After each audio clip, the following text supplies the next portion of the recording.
신앙의 원리는 붙어 생존의 원리라 그래요. 이 말은 붙어 있어야 산다는 말이죠. 누구에게? 생명의 근원된 예수님에게 붙어 있어야 산다. 예수에게서 떨어지면 그건 죽음이라는 것이죠. 다른 말로 표현하면 연합이라고 하는 말이에요. 주님과의 연합이 되면 우리는 예수로 인한 모든 것들을 공급받아 살 수 있는 거예요. 저와 여러분들이 지금 사도신경을 공부합니다. 신경이라고 하는 단어는 이 헬라어 라틴어에서 파생된 말인데 크레도라고 하는 단어라 그랬죠. 이 말은 나는 믿는다. 내가 믿는다. 내가 마음을 준다 그랬어요. 오늘 우리는 하나님의 마음을 살라 그래요. 하나님의 마음을 얻으려 그래요. 그런데 하나님의 마음을 얻기 위해서는 이거의 함께 연합에 이루어져야 돼요. 하나님의 마음은 이미 하나님이 택한 백성들에게 준 거예요. 그러면 내가 내 마음을 그분께 드릴 때에 하나님의 마음과 내 마음이 연합된 거예요. 그러면 내 마음, 인간의 마음은 하나님의 마음에 흡수되고 드러난 것은 하나님의 마음만 드러난 것이에요. 그런데 연합이 얼마나 되었느냐, 그것이 중요하죠. 여기에 마음을 준다라고 하는 말은 온전히 100%다 준다고 하는 말이에요.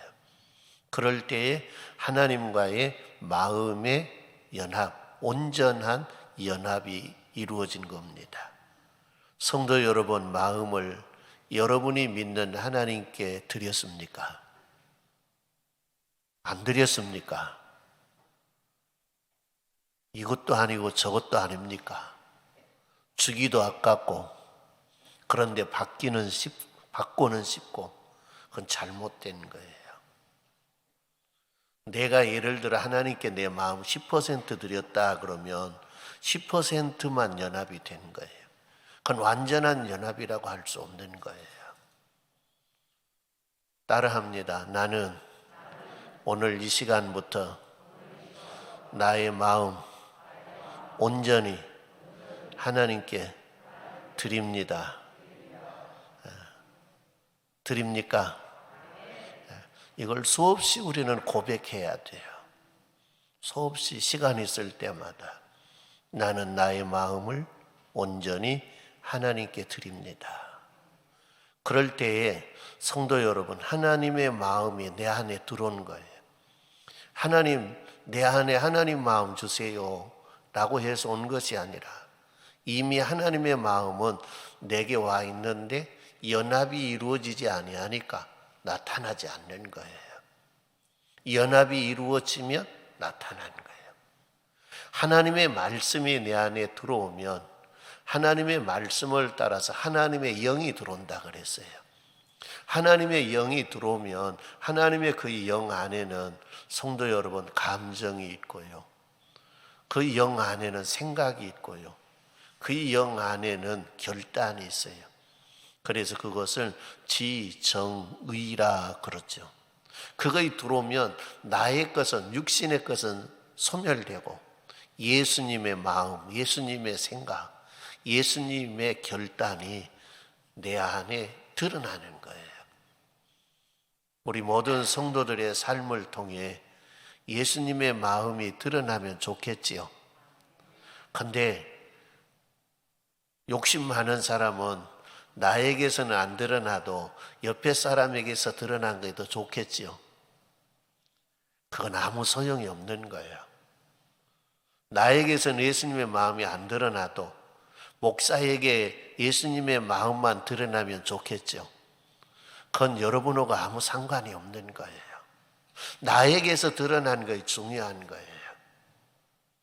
그렇기 때문에 나의 마음 속에서 예수님의 마음이 드러나기를 원하면, 내가 내 마음을 예수님에게 드리면 예수님의 마음과 연합이 되어서 내 마음은, 잘못된 마음은 소멸돼 버리고 예수님의 마음이 드러난 거예요. 오늘 저와 여러분들에게 그런 일이 일어나기를 주님의 이름으로 축원합니다. 그러면 다 선한 마음의 사람이 돼요. 사랑의 마음을 갖는 사람이 돼요. 이해하고 용서하고 포용할 수 있는 마음의 사람이 되는 거예요. 아름다운 열매를 맺는 사람으로 변화될 수 있는 거예요. 그러나 그렇지 아니하면 불가능해요. 세상 사람들처럼 똑같은 거예요. 성질도 내고 욕도 하고 저주도 하고 미워도 하고 증오도 하고 그런 짓들을 세상 사람들처럼 교회를 다녀도 똑같이 하는 건 뭐예요? 예수님의 마음, 아버지의 마음이 안 드러나니까 그런 거예요. 이제 그 마음이 드러나게 하기 위해서는 내 마음, 더럽고 추한 마음이에요. 우리가 옷을 입고 가리고 있으니까 그런데 여러분들의 마음, 저의 마음이나 여러분 마음이나 인간의 마음 들어서 탁 어디면 사람 눈으로 볼 수 있도록 탁 펼쳐본다 그러면 어떨 것 같아요? 깨끗할 것 같아요? 선할 것 같아요? 선한 것처럼 하고 있지만은 아는 시커먼 더러운 죄인인 거예요. 그걸 우리는 몰라요. 그래서 자꾸 덮으려고 그러고 감추려고 그러고 하는데, 순간순간 어떤 일이 일어나면 이것이 밖으로 드러난 거예요. 오늘 우리 안에 하나님의 마음, 주님의 마음이 가득 차서 밖으로 드러날 때마다 주님의 마음이 드러나고 하나님의 마음이 드러나도록 살아가는 우리 성도님들이 되시기를 바랍니다. 우리 인간은 불가능한 것 아니에요. 가능한 거예요. 내 마음 100% 주님께 드려버리면 가능한 거예요. 그러나 그러기 전에는 불가능한 거예요. 사도 바울이 자기의 마음 100% 주님께 드려버렸어요. 스데반 집사님이 자기의 마음 전체적으로 100% 주님께 드려버렸어요. 그러니까 자기를 돌로 쳐 죽이는 사람들을 향해서 예수님과 같은 똑같은 기도를 할 수 있었던 거예요. 그게 주님의 마음이에요. 인간은 불가능해, 나는 불가능해 한 것이 아니라 내가 비워서 내 마음 주님께 100% 드리고 하나님께 드리면 가능하다 안 하다? 가능하다. 가능해. 불가능한 게 아니에요. 가능해요. 그래서 우리는 날마다 그것을 우리가 신앙으로 고백하는 것이 그거예요. 그냥 우리가 이 말씀 속에 없지만 그 의미 속에 다 들어있는 거예요. 나는 나의 마음 전체를 하나님께 드립니다. 그런 고백을 날마다 하면서 살아가시는 은혜가 있기를 주님의 이름으로 축원합니다. 우리가 그동안 신앙 고백한 것은 성부 하나님에 대한 고백을 했고 예수 그리스도에 대한 고백을 지금 해가는 중에 있죠. 지난 시간에 본디오 빌라도에게 고난을 받으사 그랬어요. 십자가에 죽으시고 어떻게 보면 예수님의 죽음까지 이야기한 거예요. 그런데 장사 지내사, 그래, 장사 지내사. 여기에 장사된지 장사한다고 하는 것, 왜 여기에 넣었을까? 그냥 십자가의 죽음과 부활만 가면 되지. 왜 장사 지낸 것을 우리의 신앙 고백 속에 넣느냐라는 거예요. 성도 여러분, 우리 예수님의 죽음은 대속의 죽음이라 그래요. 이를 우리 대신 죽은 대속의 죽음, 이것을 속죄 제물이라 그래요. 마태복음 20장 28절 말씀에 인자에 온 것은 섬김을 받으려 함이 아니라 도리어 섬기려 하고 자기 목숨을 많은 사람의 대속물로 주려 함이니라. 많은 사람의 대속물로, 대신 죽어주는 제물로 드리려고 예수님이 오셨다라고 예수님이 밝히셨어요. 그래서 그 말씀을 이루는 것이 예수님의 십자가 사건이에요. 또 예수님은 우리의 죄를 대속하지만 하나님과 우리 사이에 화목 제물로 드리는 거예요.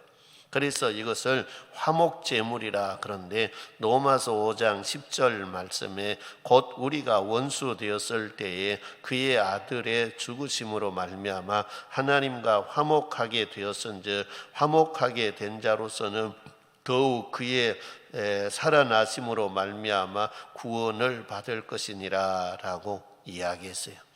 예수님은 십자가에서 두 가지의 목적을 이룬 거예요.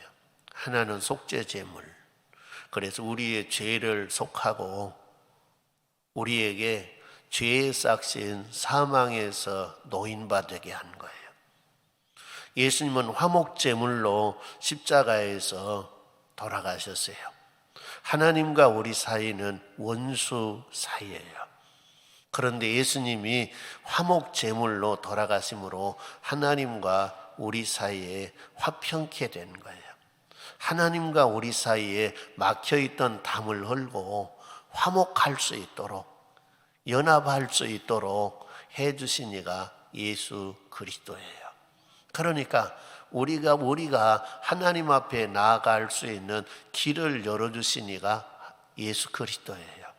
이 얼마나 좋은가 몰라요. 하나님과 우리 사이에 중간 다리를 놔주신 분, 그분이 예수 그리스도예요. 지옥에 갈 수밖에 없는 우리들인데 지옥에 갈 수밖에 없는 우리들에게 하늘나라에 가는 길을 놔주신 이가 예수 그리스도예요. 그래서 우리는 예수 없으면 아무것도 아닌 거예요. 예수 없이는 우리는 살 수도 없고 예수 없이는 하나님 앞에 나갈 수도 없고 예수 없이는 하늘나라 갈 수도 없어요. 그래서 주 예수보다 귀한 건 세상에 있다 없다? 예? 없다. 우리가 찬송은 수없이 했어요. 근데 실제 우리 삶 속에서는 예수님보다 더 귀하게 여긴 걸 잊게 살았어요? 아니면 예수밖에 없습니다 그러고 살았어요? 순간순간 돈이 좋아요. 순간순간 명예가 좋아요. 그렇게 우리가 살아왔던 것 같아요. 그렇죠. 그런데 이제 이후로 저와 여러분들이 나는 언제 어디서나 어떤 일이 있어도 나는 예수보다 더 좋은 것이 없습니다. 그것이 우리의 고백이 되고 우리의 삶이 되는 은혜가 있기를 바랍니다. 그게 우리의 삶이 되어야 되는 거예요. 예수님도 그래요. 나는 너밖에 없다. 나는 너밖에 없다. 성도 여러분, 우리를 그렇게 귀히 여기신 이가 하나님이세요. 하나님. 우리를 그렇게 귀히 여겨주시면서 나는 너밖에 없다 그래요. 우리 한 사람 한 사람을 향해서 그런 거예요. 우리 선교중앙교회에서 하나님이 나밖에 없다 그랬어. 그건 성도 여러분 잘못된 생각이에요. 우리 모든 한 사람 한 사람을 위해서 나는 너밖에 없다. 그러신 분이 사랑의 하나님, 누구를? 날 사랑하신 하나님. 그분은 항상 그래서 뭘 우리에게 요구하느냐? 나하고 연합하자. 나하고 연합하자. 나하고 하나님과 연합하면 여러분 손해 갈 것이 많아요? 이득이 된 것이 많아요? 이득이 된 것이 많은데 사탄 마귀는 손해가 갈 것 많은 것처럼 생각하게 순간순간하게 하는 거예요. 그래서 하나님과 연합하는 걸 방해를 해요. 무엇이? 사탄이 주는 생각과 사탄이 주는 마음이 그렇게 하는 거예요. 그래서 우리는 마귀의 유혹에 넘어가서는 안 되는 거예요. 마귀의 유혹은 그래서 하나님과 연합을 자꾸 깨려고 하는 것이 마귀의 연합이에요. 내년 1월 첫째 주일 지나고 1월 첫째 주일이 1일 날이에요. 지나고 신년 기도의 준비를 쭉 하는 중에 지금 어떤 말씀을 전할까 준비를 하고 있어요. 그런데 그 중에 하나의 말씀이 뭐냐? 하나의 말씀. 포도원을 하는 작은 여우를 잡자는 작은 여우. 이 작은 여우를 잡지 아니하면 도저히 안 되겠더라고요. 에덴 동산이 얼마나 아름다워요. 얼마나 에덴 동산이 좋아요. 그러죠. 그런데 그거 작은 여우 새끼 한 마리가 들어와서 작은 여우 새끼가 뱀의 마음속에 들어와서 들어온 거예요. 그래서 에덴 동산을 망가뜨려 버리지 않아요. 그런데 이 작은 여우 새끼가 에덴 동산에만 들어온 것이 아니라 오늘 이 시대에도 많더라는 거예요. 여러분들에게도 이 여우 새끼가 접선을 했어요. 어떤 사람들은 접선해서 넘어가서 포도원이 완전히 망가져본 사람도 있고요. 어떤 사람 지혜로운 사람은 이 여우 새끼가 접선할 때 더러운 사탄아 물러가라 하고 내쫓고 포도원을 지키는 사람도 있어요. 그래서 그걸 생각하는 거예요. 왜 그러냐? 여러분 작은 여우 새끼 들어가니까 하나님과 인간 사이에 간격을 벌려버렸죠. 남편과 아내 사이의 간격을 벌려버렸죠. 하나님은 뭐냐? 연합하기를 원하는데. 그래서 오늘날도 사탄 마귀는 역사하는 거예요. 여우 새끼가요. 그래서 하나님은 뭐냐? 자꾸 연합하자 그래. 연합하면 너가 살 거다. 연합하면 너가 잘 될 거다. 연합하면 너가 건강해질 거다. 연합하면 너가 행복해질 거다. 연합하면 너가 주님의 나라 갈 거다. 할렐루야. 그런데 연합이 잘 안 돼. 그건 뭐냐? 마귀 새끼가 그렇게 자꾸 우리를 꼬셔대요. 연합하면 손해가는 것처럼.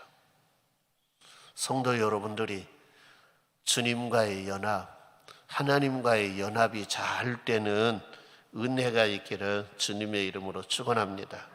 그 길을 여시니가 예수 그리스도라고 했어요. 그래서 예수님은 속죄 제물로, 화목 제물로 십자가에 죽으셨어요. 그리고 그냥 부활로 건너뛴 것이 아니라 신앙 고백에 장사된 지 장사되었다는 것. 장사되었다라고 하는 건 성도 여러분, 옛날 고려 시대에는 살아있는 사람을 갖다 고래장을 시켰어요. 세상에 하여튼 옛날에도 더러운 그런 거 있었는 모양이에요. 아마 그때 같으면 쟤도 고래장 속에 이 나이면 들어갔을 거예요.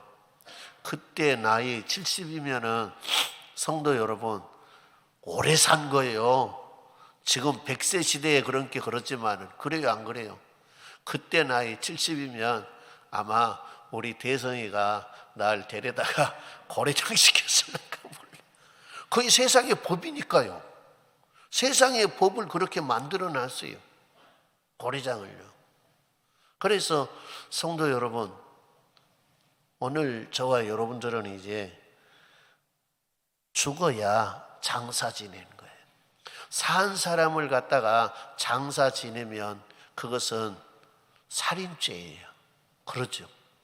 산 사람 갖다가 숨이 완전히 넘어가지 않았는데 숨이 지금 넘어갈라 말라 그러니까 고통스러운 것 같으니까 그냥 갖다 장사 지내버리자, 묻어버리자, 그냥 죽어버리라고, 빨리 죽어라고. 그러면 성도 여러분, 그건 살인죄예요. 그러니까 장사된 지, 장사 지냈다고 하는 건 완전히 죽었다는 거예요. 완전히. 예수님이 99.999%만 죽는 것이 아니라 100% 완전히 죽었다는 거예요. 부자 요셉이 본디오 빌라도를 찾아가 가지고 예수님의 시체를 달라 그러니까 백부장에게 죽었는가 안 죽었는가 확인해라 그랬어요. 그런데 그 확인하는 방법이 어떤 방법이냐, 그때 당시는 뼈를 꺾었어요. 다리뼈도 꺾고 어떻게 보면 허리뼈도 꺾고 손도 꺾고 했을랑가 몰라요. 그런데 예수님의 죽음은 그렇게 한 것이 아니라 옆구리에 창으로 옆구리를 꽉 찔렀어. 그러니까 죽었으면 피가 안 나오고 살았으면 피가 나온 거예요. 살았으면 피가 나온다고 하는, 혈액이 돈다고 하는 거예요. 그런데 피가 안 나온 건 뭐예요? 심장이 멎었다는 거예요. 심장이 멎으면 호흡이 멎는 거예요. 그러나 심장이 멎지 아니하면 그건 완전히 죽지 않는 거예요. 그러니까 이 병사가 예수님의 옆구리를 창으로 쫙 찔르니까 피가 나왔다, 물이 나왔다? 물이 나왔어요. 죽었습니다. 완전히 죽었습니다. 그래서 예수의 시체를 내려주는데 구약 성경에 예수님 십자가에 돌아가시고 뼈를 꺾지 않는다는 예언이 있어요. 그러니까 그 예언을 이루게 하신 거예요. 뼈를 꺾지 아니하고. 그런 방법으로 그 사람이, 로마 병사가 구약 성경을 알고 그랬을까요? 하나님의 역사하심 속에 그렇게 만든 거예요. 하나님의 약속한 것을 이루기 위해서.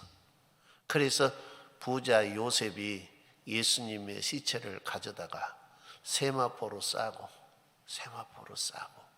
그리고 향품을 붓고 자기를 위해서 파놓은 새 무덤에, 부자 무덤에, 돌 무덤이죠. 거기에 장사를 지냈어요. 여인들이, 갈릴리에서 오는 여인들이 그걸 자세히 봤어요. 그런데 보니까 향품이 부족한 거예요. 니고데모도 300근 정도 되는 향품을 가져와서 부쉈는데 여자들이 볼 때는 부족한 거예요. 그래서 부족하다. 그리고 이들은 뭐냐, 예수님을 장사 지내고 난 다음에 안식일이 다 돼간 거예요. 그래서 얼른 달려간 거예요. 안식일이 오기 전에. 안식일이 시작돼 버리면 움직일 수도 없고, 안식일이 시작되면 살 수도 없고, 그러니까 얼른 달려간 거예요. 얼마나 빨리 달려가는가 모르지만은 좌우지간에 달려가서 향품을 준비해 놓은 거예요. 준비해 놨어요. 그리고 안식일이 지나가기만을 기다린 거예요. 안식일이 지나가자마자 이들은 어디 갔느냐? 예수님의 무덤에 가서 예수님의 부활 사건을 접하게 돼요. 예수님이 완전히 죽으셨어요. 그래서 장사 지낸 바 된 거예요. 마태복음 27장 59절로 60절 말씀에 보면 요셉의 시체를 가져다가 깨끗한 세마포로 싸서 바위 속에 판 새 무덤에 넣어두고 큰 돌을 굴러 무덤 문에 놓고 가니라고 했어요. 그러니까 이들은 완전히 예수님을 장사 지내고 간 거예요. 성자 하나님이 완전히 죽어 장사 지냈다고 하는 걸 분명하게 기록하기 위해서 그런 거예요. 왜 그럴까요? 성도 여러분, 로마의 관료들은 아니라 대제사장들, 바리새인들이 로마 병사로 인해서, 무덤을 지키는 병사로 인해서 보고를 받았어요. 어제 저녁에 이러이러한 일이 일어났습니다. 그런데 예수가 부활했습니다. 그러니까 대제사장이나 예수님을 앞장서서 죽였던 사람들이 뭐라 그럽니까? 돈을 줬어요. 예수 살았다고 하지 마라. 나중에 문제가 생기면 우리가 다 책임지겠다. 제자들이 와서 예수 시체 돌아갔다 그래라. 돌아갔다 그래라. 그렇게 소문을 내게 만든 거예요. 그러나 예수님은 완전히 죽으셨어요. 예수님의 부활을 믿지 아니한 사람들은 그렇게 이야기해요. 예수님이 기절했을 거다. 그리고 기절했는데 그 무덤에 넣어놨는데 거의 정신이 들어서 나중에 깨어났을 거다. 그런 이야기를 만들어내요. 그러니까 그것들을 다 정리하기 위해서 예수님은 완전히 죽으셨어요. 그래서 장사 지낸 바 되었다라고 기록하고 있는 거예요. 로마서 6장 4절로 5절 말씀에 그러므로 우리가 그의 죽으심과 합하여 세례를 받음으로 그와 함께 장사되었으니 이는 아버지의 영광으로 말미암아 그리스도를 죽은 자 가운데서 살리심과 같이 우리도 또한 새 생명 가운데서 행하게 하려 함이라. 만일 우리가 그의 죽으심과 같은 모양으로 연합한 자가 되었으면 또한 그의 부활과 같은 모양으로 연합한 자도 되리라. 할렐루야. 연합을 이야기해요. 예수님이 완전히 죽은 것처럼 우리도 예수님과 연합하기 위해서는 죽어야 한다는 거예요. 죽어. 그런데 우리의 죽음은 예수님처럼 죽는 것이 아니라 세례를 통해 죽는 거예요.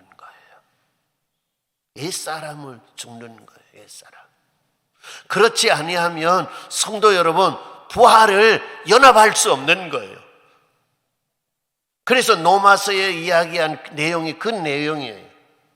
그러므로 우리가 그의 죽으심과 합하여 세례를 받음으로 그와 함께 장사되고, 내가 세례를 제대로 받았으면 세례받은 그 순간 나의 옛사람은 장사되었다는 거예요. 예수님과 함께 장사되었다고 하는 건 완전히 죽었다는 거예요. 내 옛사람이.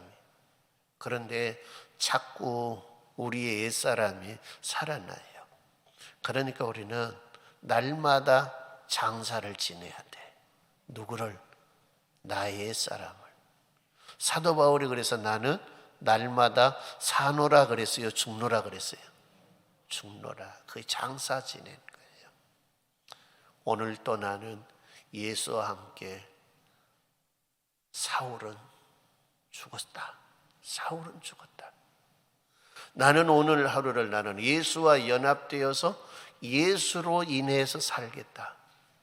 그래서 내가 사는 것은 내가 사는 것이 아니요 내 안에 그리스도께서 사신 것이라 라고 그는 갈라디아에서 고백하지 않아요. 그게 세례예요. 나의 사람이 죽는 것. 성도 여러분, 온전히 죽어서 예수님의 죽음과 연합하는 성도가 되기를 바랍니다. 그 성도에게 부활의 소망이 있는 거예요. 죽지 않은 그 인간에게는 부활의 소망이 없어요. 아무리 내가 부활하고 싶다고 해서 된 것이 아니라 예수와 함께 연합해서 죽는 자에게 예수와 함께 부활한다고 이야기하는 거예요. 우리는 날마다 죽어야 돼요. 순간 살아나면 하나님, 내 옛사람이 살아나서 또 죄 지었습니다. 이 시간 내 죄를 용서해 주시고 나의 육의 사람, 혈기의 사람 다시 십자가에 못 박습니다. 그리고 우리는 죽여야 돼요. 성질 내고 그냥 코 씩씩 불고 다니고 고집 불고 다니고 꼴 불고 다니고 오늘 코를 씩씩 불었는데 내일도 불고 모레도 불고 그건 안 죽는 거예요. 그건 신앙생활은 헛된 거예요. 헛돼서 순간 살아날 수 있어요. 순간 죄 질 수 있는 거예요. 그러나 다시 못 받고 성도 여러분 새롭게 살아야 되는 게 근데 그것이 뭐냐? 살아난 그것이 계속해서 지속해 가는 거예요. 한 달이고 두 달이고 1년이고 2년이고 가는 거예요. 그건 뭐냐? 죽지 않는 거예요. 그 사람에게는 부활의 소망이 있다 없다? 없다. 그래서 우리가 그의 죽으심과 같은 모양으로 연합한 자가 되었으면 또한 그의 부활과 같은 모양으로 연합한 자도 되리라. 같이 죽었으면 또 부활한 주님과 함께 부활하리라는 거예요. 어렵습니까? 천국에 가는 거예요. 아주 그냥 쉬운 줄로 생각하지 마세요. 천국에 가는 거에 우리가 전도할 때 하는 것처럼 교회 나오세요. 해서 교회에 나오면 천국 가는 거 아니에요. 예수 믿으세요. 성도 여러분, 우리가 예수 믿으세요 하는 그 의미와 성경 속에서 예수 믿으라고 하는 건 완전히 차원이 다른 차원의 이야기를 하고 있는 거예요. 예수를 믿는 건 예수와 연합하는 거예요. 그래서 예수에게 속한 사람, 예수를 닮은 사람인 거예요. 그러니까 믿는 사람은 맞는데 구원받을 사람은 적은 거예요. 청함을 받는 사람은 맞는데 혼인잔치에 참여한 사람은 적은 거예요. 그냥 이렇게 보통으로 평범하게 신앙생활을 하다가 주님의 나라 갈 수 있다 하는 그런 망상에서 깨어나는 은혜가 있기를 바랍니다. 나는 죽어야 된다. 죽어야 된다. 날마다 우리의 옛사람을 죽여야 돼요. 그러면 예수의 생명이 내 안에 들어와서 영원한 생명이 살아나는 거예요. 예수님의 마음이 들어와서 내 마음을 지배하고, 예수님의 생각이 들어와서 내 생각을 지배하고, 예수님의 성도 여러분 결단의 의지가 들어와서 나의 삶을 지탱해 가는 거예요. 그래서 인간의 지정의가 중요한 것이 아니라 하나님의 지정의가 나를 지배하고 나를 다스려 나를 이끌어 갈 때에 성도 여러분, 그 사람이 그리스도에 속한 사람, 예수를 위해서 죽어 예수와 함께 부활할 사람, 예수님이 들려 올라가 영광의 자리에 앉은 것처럼 예수님이 데려가서 영광의 자리에 앉혀줄 수 있는 사람, 예수님이 다스려야 하는 주님의 나라의 고을들을 예수님 대신 다스려라고 그 권세를 부여받을 수 있는 사람, 할렐루야. 그런 성도가 됩시다. 그런 삶을 살아갑시다. 마귀는 자꾸 그래요. 복음을 약화시켜요. 그래서 많은 사람들이 그래요. 지금 이 시대에는 복음이 약화되어 버렸다. 복음을 순수한 강력한 복음 그대로 선포하는 교회가 없어진다는 거예요. 왜? 듣는 걸 부담감 같거든요. 듣는 걸 부담감 가. 오늘 저녁에도 그런 사람이 있으려고 하면 차라리 오늘 저녁에 교회 안 갔으면 마음이라도 편할 건데, 마음이라도 편하게 살다가 지옥 갈 건데. 그러나 그것이 중요한 것이 아니라 오늘 저녁 말씀이 여러분에게 부담으로 다가오시기를 바랍니다. 그리고 결단하고 또 결단하고 성도 여러분 해서 주님의 나라 갈 수 있는 하나님의 사람들이 되기를 바랍니다. 우리 예수님 다시 올 때 구분하러 온다 그랬죠. 주일 날마다 지금 2주를 그렇게 생각했고 다음 주도 그렇게 생각할 거예요. 구분하러 와요. 데려갈 사람과 안 데려갈 사람. 같이 한 옆에 의자에 앉아서 예배 드리고 있는데 하나는 데려가고 준비 안 된 사람은 남는 거예요. 같이 서서 찬양을 하는데 어떤 사람은 그 중에서 주님이 준비된 사람 뿅 하고 데려가 버린 데 없어. 응? 없네. 깜짝 놀라. 어디 갔을까? 사라져 버렸네. 귀신이 잡아갔을까? 그렇게 생각하려는가 몰라요. 그러나 귀신이 잡아간 것이 아니라 예수님이 데려가셨어요. 할렐루야. 그런 사람 되기를 바랍니다. 남는 사람 되지 말고 복음이 약화되어서 그냥 듣기 좋은 소리 듣고 부담감이 없는 이야기 듣고 나도 주님의 나라 갈 거야 그렇게 살다가 성도 여러분 버림당한 인간이 아니라 강력한 복음을 듣고 부담감을 느끼면서 우리의 마음을 채찍질하고 깨닫고 우리를 다잡으면서 주님이 와서 그래 너 가자 그리고 데려갈 수 있는 사람, 그 사람이 복 있는 사람인 걸 믿습니다. 성도 여러분 다 주님이 와서 데려갔으면 쓸 것 같아요. 우리 교회 성도들 다 그러기 위해서는 그냥 다 데려갔으면 쓰겠다 근다고 해서 데려간 거 아니에요. 오늘 믿음의 생활 잘해야 돼요. 옛사람이 죽어서 예수와 철저히 연합된 삶을 살아야 돼요. 부부간에도 아무리 인고 부부라 할지라도 다툼할까요, 안 할까요? 예? 우리 교회에서 제일 인고 부부가 누구 부부예요? 누구 부부인 것 같아요? 다 조그맣한 사소한 다투면은 다 있는 거예요. 우리가 신앙생활하는데 우리의 신랑 되신 예수님 앞에 성도 여러분, 저와 여러분 100%다 그분의 마음에 맞게 살 수 없어요. 넘어졌다가 좀 멀어졌다가 가까워졌다가 아무리 인고 부부도 다투고 나면 좀 멀어져야 안 멀어져요. 그걸 좀 시간이 지나면 서로 깨달고 또 하나 되고 그런 거 아니에요. 우리 주님과 우리 사이도 그래요. 때로는 사탄 마귀가 와서 어떻게 보면 유혹해서 좀 멀어졌는데 좀 또 내가 기도하고 회복해서 또 하나가 되고 그게 중요한 거예요. 중요한 것. 우리 모든 성도님들이 예수님의 죽음과 함께 연합이 되면 예수님의 부활과 함께 연합될 걸 믿습니다. 예수님의 부활과 함께 연합되면 예수님이 우리를 데리고 하나님 영광 보좌에 데리고 가실 걸 믿습니다. 그곳에 가서 성도 여러분, 우리 주님이 다스릴 주님의 나라의 고을들, 그래 너 10곡을 다스려줘, 5곡을 다스려줘, 그렇게 사실 수 있는 성도님들이 되시기를 주님의 이름으로 축원합니다.